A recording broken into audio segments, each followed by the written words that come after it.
L'abbaye de Cluny, à la fin du XVe siècle, c'est une constellation de plus de 1200 établissements qui sont centralisés vers la maison mère, en Saône-et-Loire. L'hôtel de Cluny est un pied-à-terre pour l'abbé au moment où il se rend à Paris.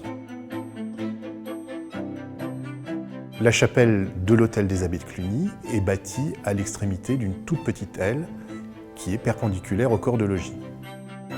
Elle a été construite en même temps que l'hôtel, entre 1485 et 1500-1501.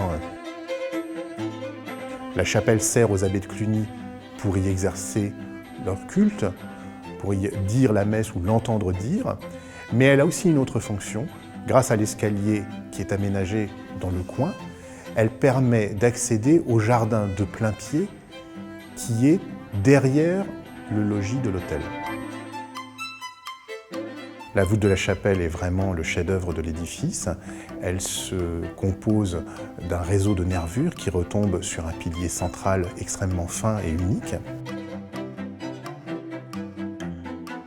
Dans le décor de l'abside, il y a une représentation sculptée de Dieu le Père, mais aussi du Christ, entouré des anges de la Passion, c'est-à-dire portant les instruments qui ont servi à la crucifixion. Dans le registre inférieur, il y avait, aujourd'hui disparu, une grande piéta sculptée, c'est-à-dire une représentation de la Vierge portant son enfant, le Christ, mort sur ses genoux, entouré de part et d'autre de deux éléments peints, qui sont des représentations de deux des Maries, Marie Jacobi et Marie Salomé. Ces peintures ont été réalisées par un artiste vraisemblablement italien. C'est assez singulier d'avoir un élément d'architecture gothique flamboyante de cette qualité, utilisant des matériaux et employant des artistes de ce niveau-là dans Paris dans les années 1500.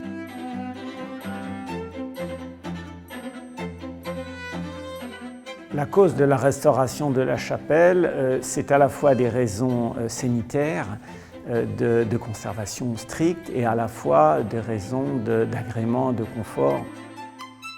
Les aspects sanitaires s'opposent essentiellement à l'extérieur. On a une façade est qui a souffert.